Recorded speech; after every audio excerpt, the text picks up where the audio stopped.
I might have an idea planned for Like what? you being away. See, normally I would have just like told you like the Thursday of like it's like, hey, Zechs, and they were doing all this like prep work and research, and anyway, I'm not gonna be showing up. All right, that's fine, Ted Cruz. You're gonna be on a trip to the Cancun while I'm all here I am gonna alone. be chilling in the Caribbean, yeah. This is what I gotta deal with, guys.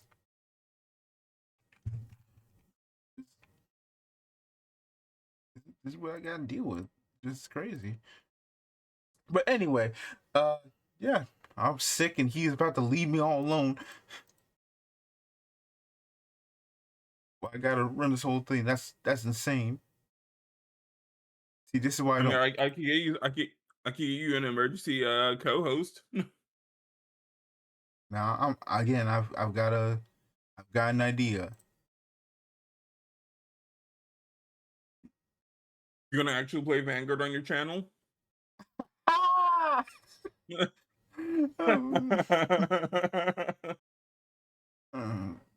talk about it anyway. Yeah. So anyway, we're starting episode 31. We've made it to another week.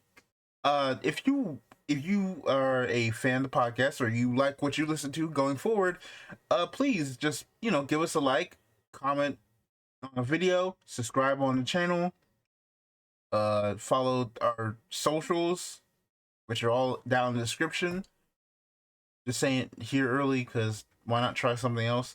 On that note, we've got a bunch of we don't have a lot of news stories, but they're like very big discussions gonna have. So we kind of start in here. But first, I want to have a conversation about the Yu-Gi-Oh ban list and a fellow content creator giving their thoughts on the situation. So obviously it's not the whole thing, but we'll talk about it in a second. So if you don't know, like a couple days ago, Yu-Gi-Oh dropped a TCG ban list. They also dropped the Master One. Maxi is at one. Woohoo! Anyway,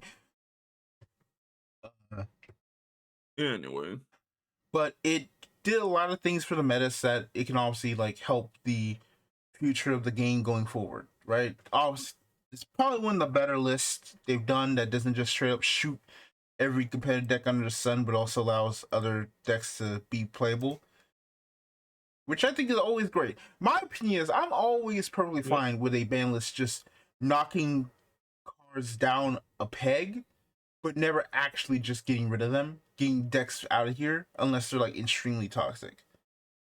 Which, hey, Yummy, Mitsurugi,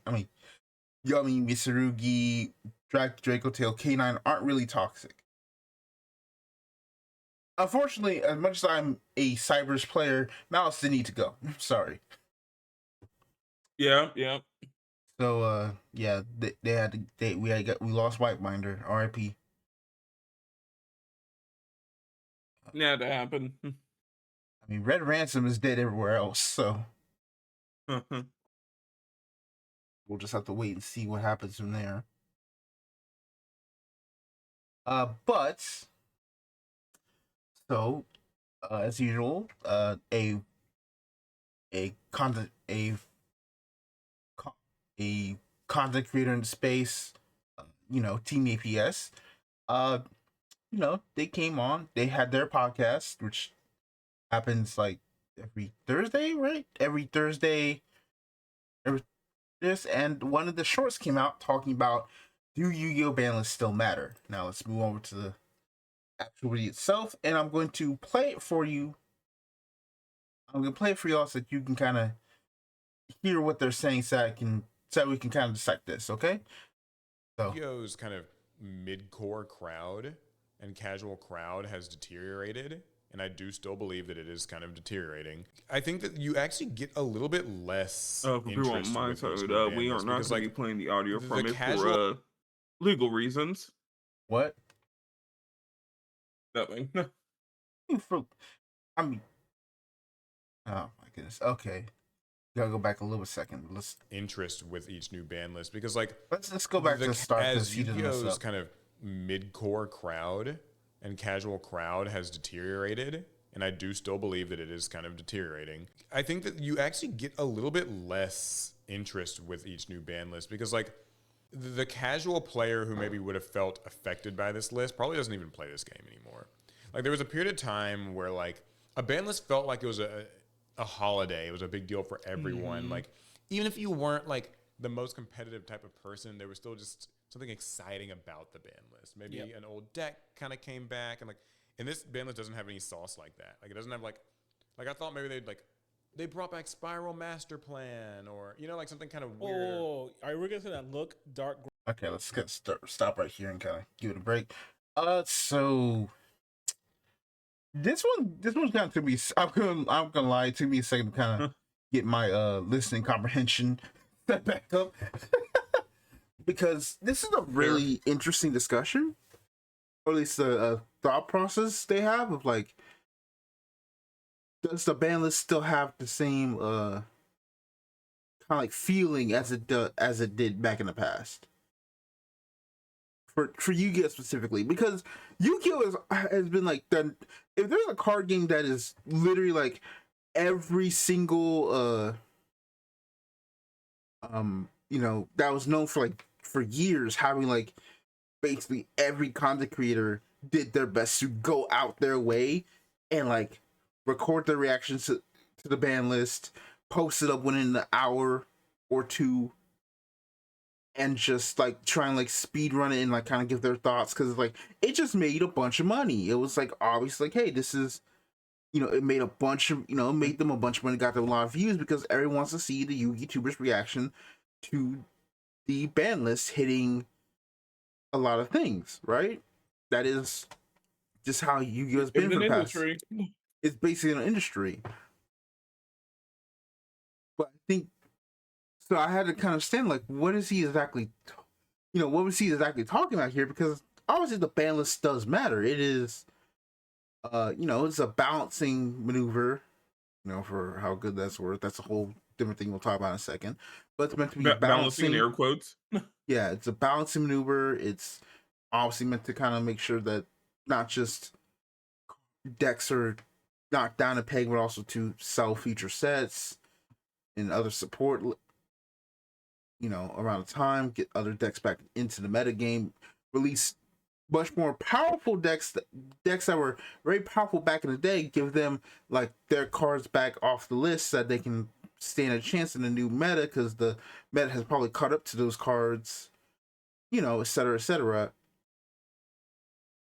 But that's not what he's talking about. That's what I realized. That's not what he's talking about.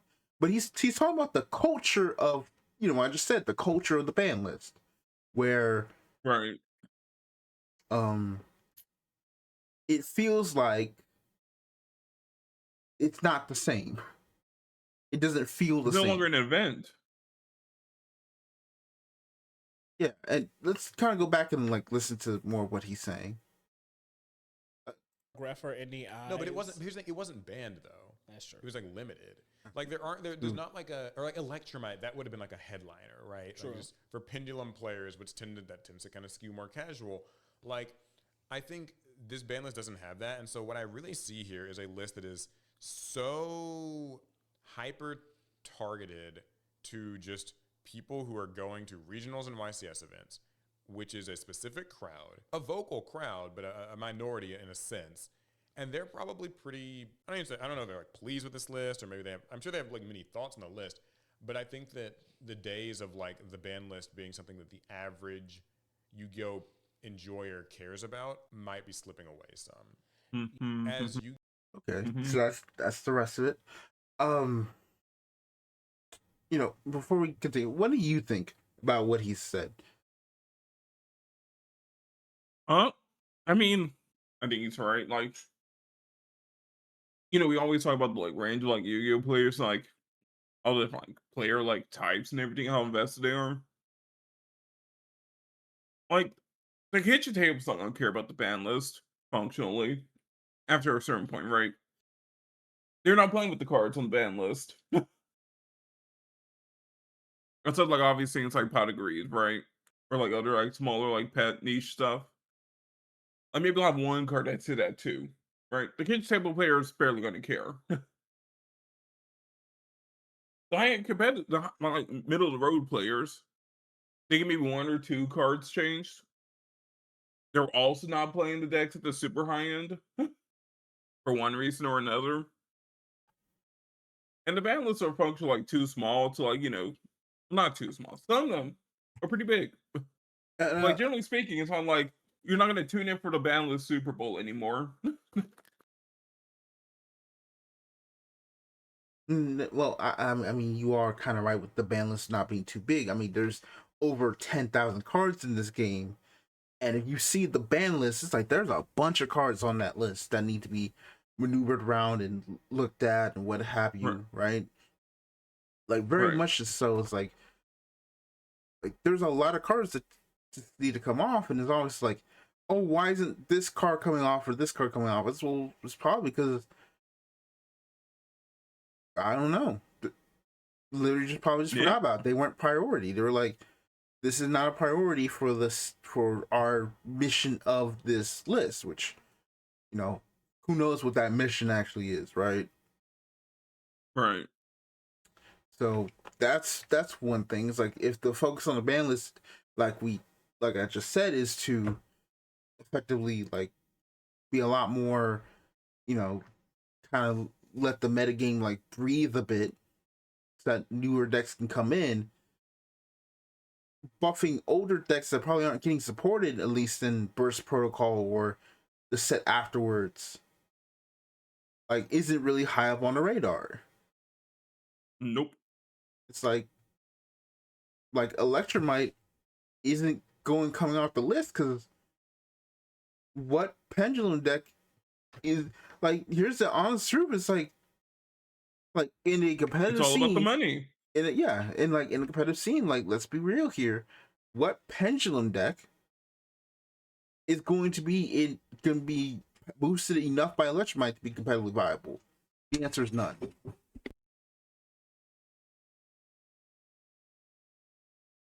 Yeah, the answer is none because the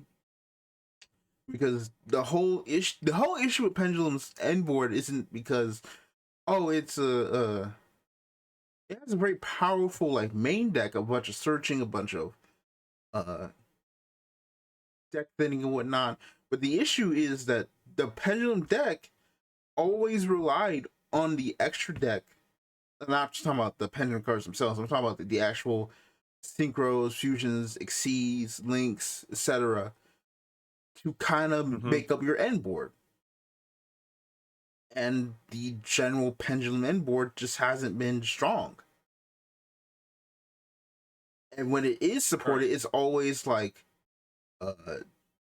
Dino is not like decks like Dino Mist or Ignites or Pendulum decks that are Pendulum decks. They're always like Pen Magicians or DDDs or thing. They haven't actually touched any of those other archetypes.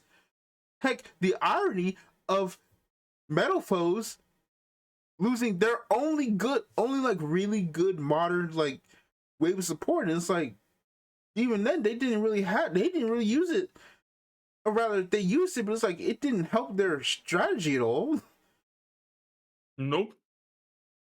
So it's kind of like, so I'm going this whole thing about like Electromite and everything because he brought it up, but it's like that they don't really matter, and even if like it's kind of the irony of Electromite could come off the list and it wouldn't save Pendulum because Electromite is just a giant advantage gainer. It's not an actual end board piece.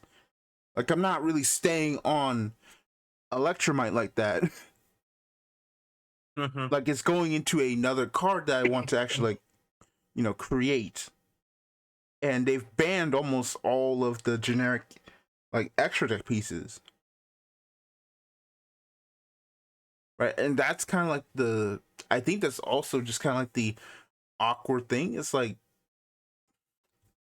the long I'm going off topic, but the long and short of it is he's right. Right? I think he is completely right in this. the average Yu-Gi-Oh player doesn't really care about the ban list. I mean, I think it should say something that Simo didn't even drop a reaction, and he's dropped a reaction to almost everything. I understand, he's going through some things, but even then, it's like I know he wasn't. He was a lot healthier today. You know why? I saw him in a picture with the professor today. Bro was out getting lunch. He did not give a damn about no ban list. In this Patreon sneak preview for the next Shuffle Up and Play episode, Alex Simo comes to the table.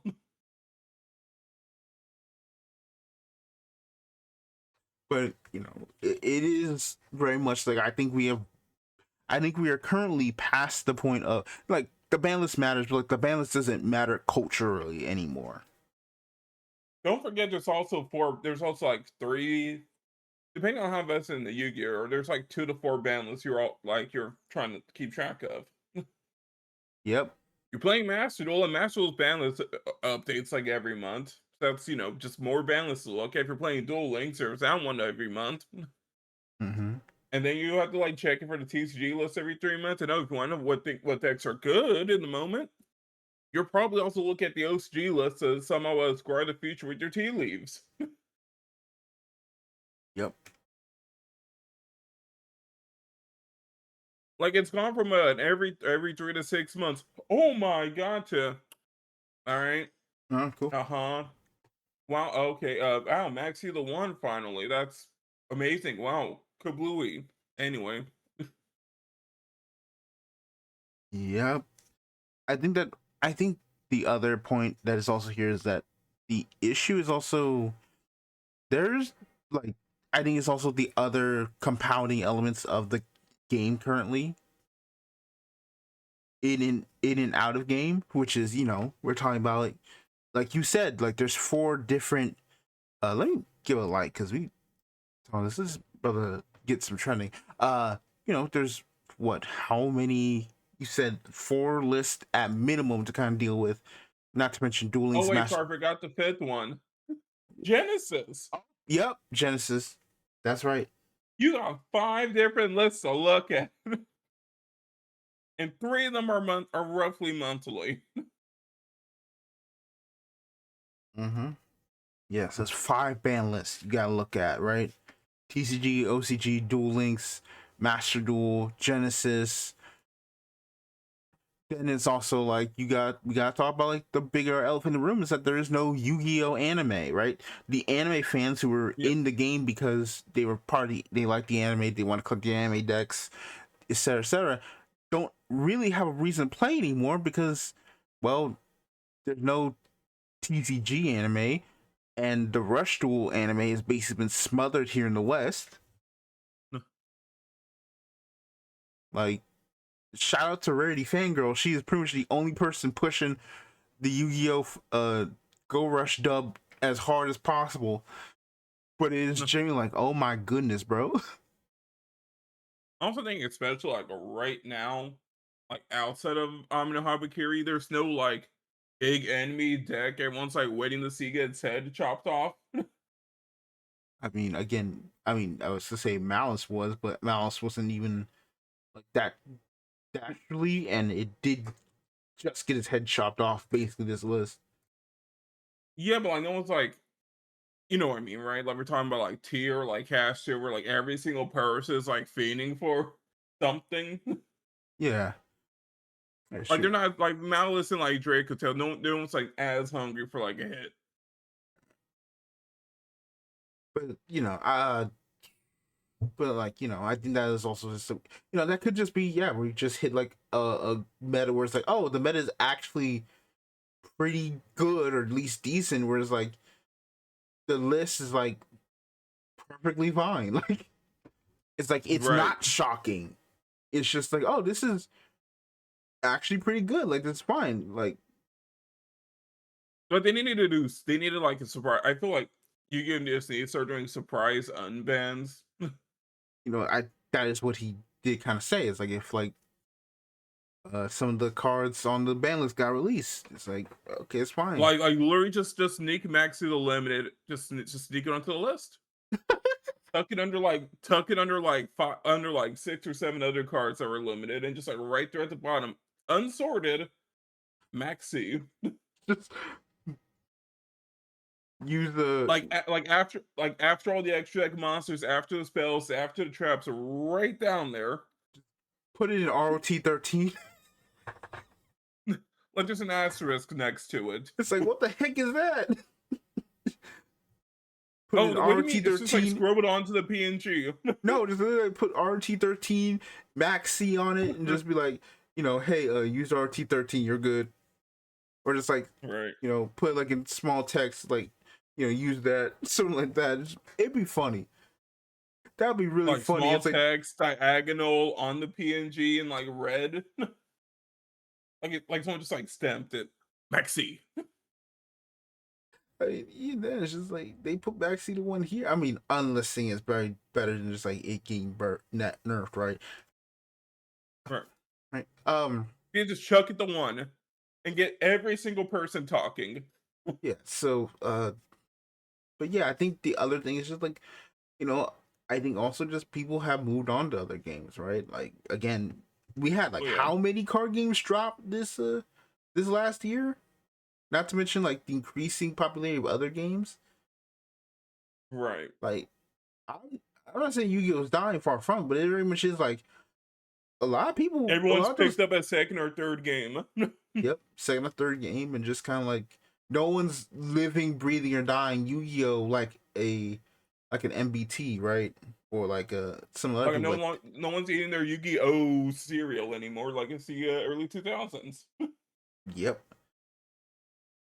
So obviously, yeah, that's kind of the long and short of it. Like the ban list does matter, but in terms of the cultural sense, it is, it is obviously lost its way. That's the long and short of it.